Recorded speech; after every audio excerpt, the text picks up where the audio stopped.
Mas vamos falar da segunda vinda, podemos falar?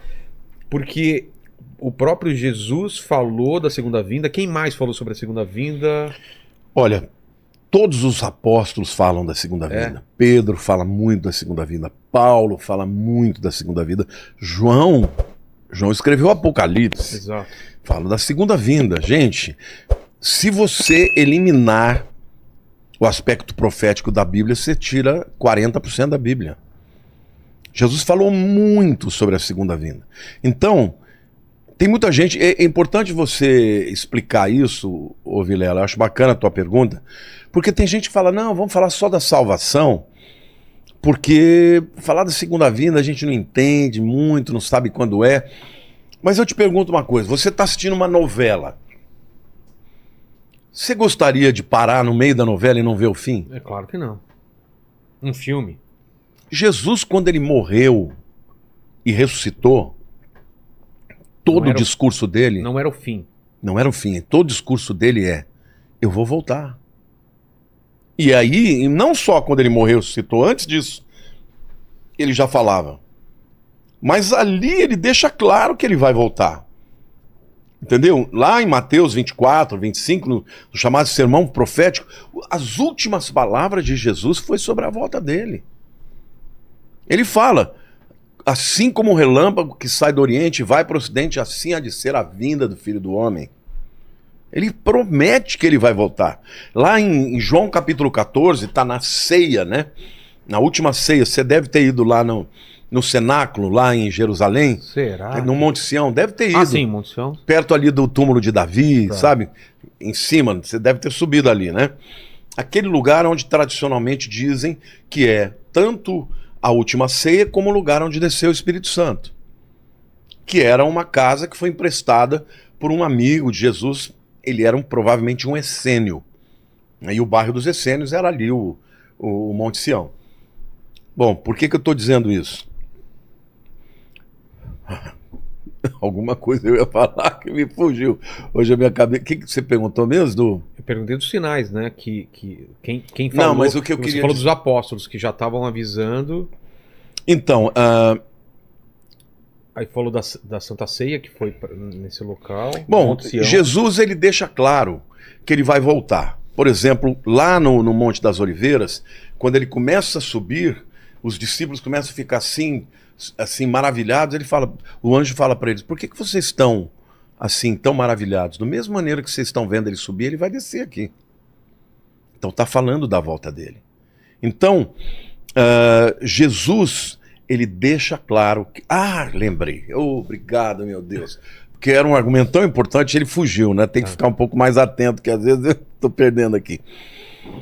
Na última ceia, que está lá, que está expresso lá em João capítulo 14, tá aquele peso, né? Aquele peso, os discípulos estão vendo que a coisa provavelmente vai morrer. E aí ele começa um discurso lindo, ele diz assim, não se turbe o vosso coração. Crede em Deus, crede também em mim. Na casa do meu pai há muitas moradas. Se assim não fora, eu não vou-lo teria dito. Eu irei, prepararei-vos lugar e voltarei para vós outros, para que onde eu estiver, vós estejais também. O que Jesus está dizendo para os discípulos? Eu estou indo embora, mas eu vou voltar. E eu vou buscar vocês para estarem comigo. Ele está falando do arrebatamento. Então, Jesus ele já começou a preparar os discípulos, porque ele estava achando que ele ia implantar o reino naquela hora. Né? No sermão de Mateus 24, eles estão primeiro lá na região do templo, né? E os discípulos olhando aquela coisa maravilhosa, e eles falaram, nossa Jesus, que construção maravilhosa, né? E Jesus falou, pois é, não vai ficar pedra sobre pedra que não seja derrubada. Ele está profetizando o que aconteceria mais ou menos uns 37 anos depois. Porque em 70 depois de Cristo vieram os romanos e destruíram o templo. Só que aí eles falam, mas como assim? Quais são os sinais que hão de ser da tua vinda? Porque ele já está ali falando para eles que ele vai embora. Aí ele começa a dar os sinais. E na hora que ele começa a dar os sinais, ele fala de sinais da natureza, ele fala de sinais geopolíticos, de guerra contra guerra. Ele fala de apostasia, de engano.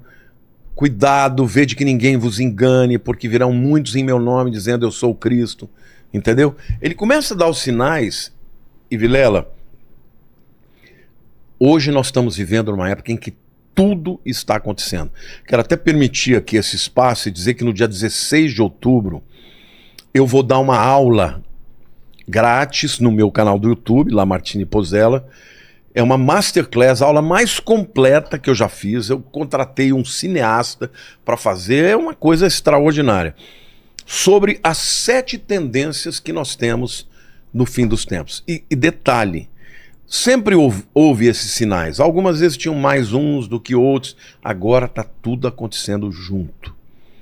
Esse ano de 2023, eu nunca vi um ano igual a esse. Ah, é? Não, nunca vi um ano com tantas catástrofes que estão acontecendo. Olha, fogo em tudo quanto é lugar. No Canadá, no Havaí, gente, coisa de louco. Incêndios. Entendeu? Incêndios na Europa. Falei do Canadá já, né? Terremotos em tudo quanto é lugar, cara. Enchentes aqui no Brasil, no Rio Grande do Sul, nós tivemos o que eles estão chamando de a maior catástrofe ecológica de todos os tempos no Brasil. Então, assim, nós estamos tendo assim muitos sinais que estão acontecendo e todos ao mesmo tempo. Então, tá chegando a hora. Você não pode dizer exatamente quando, porque Jesus proibiu, ninguém sabe o dia e a hora. Mas ele disse que era para você observar os tempos e as estações. E os sinais no Mar Morto? Sim, isso é maravilhoso também. No final dos tempos, o livro de Ezequiel diz que o Mar Morto, isso também é uma profecia linda, porque ele diz que o Mar Morto, ele voltaria a ter água potável, a ter água doce, inclusive peixes iam nadar nele e coisa e tal. Agora, detalhe, Ezequiel fala que a parte norte seria assim, mas a parte sul continuaria salgada. Agora, Ezequiel foi um profeta do exílio, nós estamos falando aí de 2.600 anos atrás. Naquela época, não existia a parte norte do Mar Morto. Era tudo uma coisa só. É uma coisa só. 50 anos atrás era uma coisa só. Quando é que o Mar Morto se dividiu em 2? Depois que Israel voltou para sua terra e começaram ali prosperar, muita gente, começaram a usar a água do mar da Galileia, o Mar Morto começou a secar. E na hora que ele começou a secar, ele se dividiu em 2. Hoje, inclusive, tem um canal que eles fazem entre a parte norte e a parte sul para que a parte sul não seque completamente. Mas se você olhar até na imagem do satélite, viraram 2 corpos de água. E detalhe, na parte norte começaram a aparecer, veja, a água do Mar Morto está descendo cada vez mais. Então isso significa que já centenas de metros de um lado e de outro, onde havia água, não tem mais água. O que acontece? Aquela pressão daquela água sobre aquela terra não existe mais. Então, do subterrâneo, começaram a aparecer crateras com água doce, que começou a pressionar para fora. Não tem mais o peso da água empurrando para baixo, a água começou a vir de baixo para cima.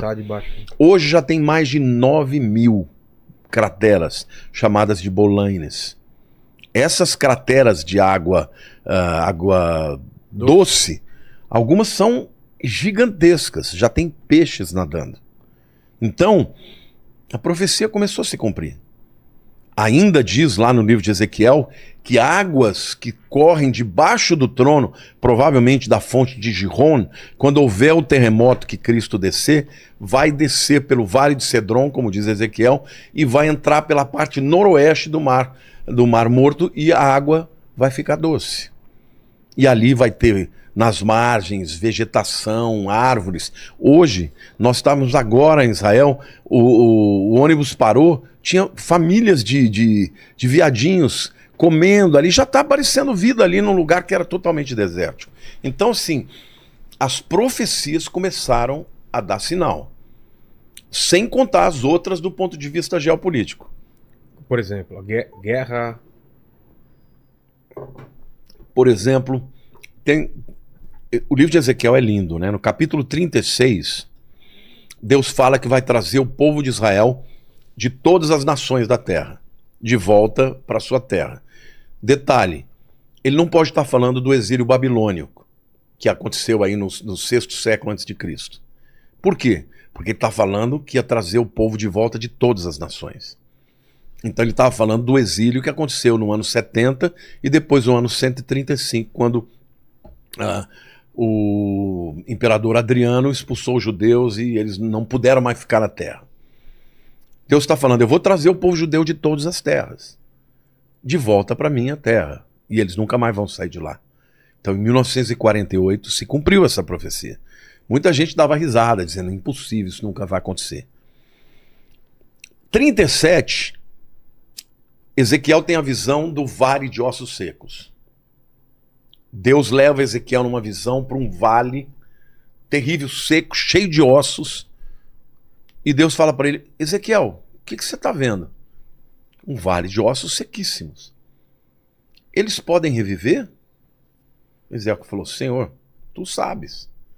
Aí ele disse para Ezequiel, profetiza ao vale de ossos secos. Voltem à vida. Aí ele profetiza. Aí começa a ver um barulho. Plim, plim, plim, plim, plim. Começa a ouvir osso batendo com osso. De repente um osso daqui vem, junta com outro aqui e começou a juntar juntas, carne, pele e de repente aparece um exército de pé. E Deus fala assim, esse exército é o meu povo, é a nação de Israel. Eu vou revivê-los.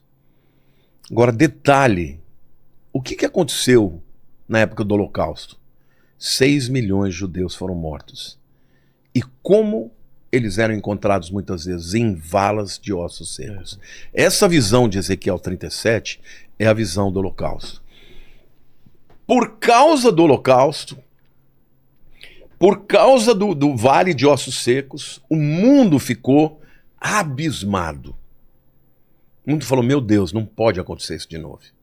E aí a ONU, em 1947, em dezembro, decide voltar a partilha entre uma solução de 2 estados, né? Um estado palestínico e um estado judeu. Israel aceitou e os muçulmanos não aceitaram. Mas a moção foi aprovada, inclusive com o voto de Minerva do brasileiro Oswaldo Aranha. A ONU aprovou, mas não fez acontecer. No dia 14 de maio de 1948, Davi Ben-Gurion junta uma série de pessoas, umas 300 pessoas ali na casa dele, e ele faz uma transmissão de rádio dizendo, hoje nasce Israel moderno. Como diz as escrituras, Isaías, pode uma nação nascer num dia? E Deus fala, pode. Assim será com Sião. E assim foi que aconteceu. No dia seguinte, estourou a Guerra da Independência. Uma guerra em que os judeus tinham minoria, não tinham armas, não tinham pessoas preparadas para lutar e venceram a guerra. Em 1 ano e meio aproximadamente, eles conquistaram mais território do que eles tinham na partilha. Só que aquilo que você conquista por guerra é teu. Então Deus permitiu aquilo porque ele estava devolvendo de volta aquela terra para o povo dele. Ele prometeu em 36 que ele ia trazê-los, trouxe. No 37 ele mostra como ele ia trazê-lo. Depois de um holocausto, vales de ossos secos. Quando o mundo fala, não, esse povo não pode mais nada. E Deus fala, esse é o meu povo e eu vou revivê-los. Cara, você foi para Israel. É extraordinário, é uma nação inigualável.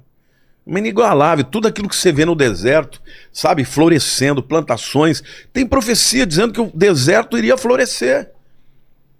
Agora, não, mas isso foi o homem, irrigação gota a gota. Não interessa, Deus disse que ia acontecer, aconteceu.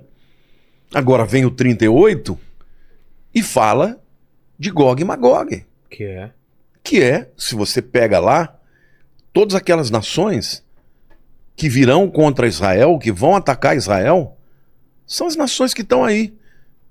Gog, Magog é Rússia. Pérsia é Irã. Então tá tudo ali. Turquia, Rússia. A China também ou não? China não está lá, embora alguns afirmem que Não é Que Magog também é China. Império do Leste, alguma coisa assim, não tem alguma coisa? Isso é no Apocalipse, no é Apocalipse. outra coisa. Tá. Mas essa guerra de Gog e Magog é uma coisa tão extraordinária, porque você pegar o Flávio Josefo, ele fala que os Magogians são os sítios. Quem são os sítios? Ou citas, como está na Bíblia? É o povo das estepes, é a Rússia. Então, quando você pega... Eu tenho um vídeo no YouTube, se alguém quiser, tiver interesse de ver quem é, porque lá eu falo cada um daqueles nomes diferentes, eu mostro historicamente quem é. Entendi. Entendeu? Todas as nações que estão lá e que a Bíblia diz que vão invadir Israel são aliadas hoje. E contra Israel. Agora, detalhe, Vilela. Detalhe. No tempo em que Ezequiel escreveu, quem foi o povo que permitiu que Israel voltasse da Babilônia? Foram os persas. Ciro, o grande Ciro, imperador persa, foi ele que destruiu a Babilônia e foi ele que permitiu que o povo judeu voltasse. Então ele é um grande aliado. Só que esse Ezequiel, quando ele profetiza para o que vai acontecer no futuro, ele diz que os persas serão inimigos. E quem é o maior inimigo hoje do Irã? Desculpe, de Israel. Irã. É o Irã, não tem outro inimigo. Agora, alguém vai dizer, não, mas hoje o Putin está fazendo acordo com Israel. Agora. Agora, tem até um amigo que é judeu, né, que um colega, nem o conheço pessoalmente, mas é uma pessoa que me segue, diz que gosta muito de mim. Um dia ele me questionou. Ele falou, escuta, mas o Putin está fazendo acordo com Israel, tá tendo uma boa relação. Eu falei, meu amigo, eu não estou dizendo que é o Putin, eu sei quando vai ser. Eu só estou dizendo que em algum momento você pode ter certeza que a Rússia vai se voltar contra Israel e vai invadir, juntamente com todas essas nações. Aí eu até falei, assista o meu vídeo que você vai ver. Aí ele, não sei se assistiu, mas ele falou que iria ver. Então, assim, o que eu vejo do ponto de vista futurístico para Israel, eu vejo um momento em que Israel está se tornando cada vez mais, eu não diria indefeso, porque Israel é muito poderoso, né? Israel tem tecnologia, eu acredito que tem bomba atômica, eles não dizem que tem, mas todo mundo sabe que tem, né? Mas eu acredito que esse apoio econômico, esse apoio incondicional que os americanos dão para Israel, um dia vai fraquejar.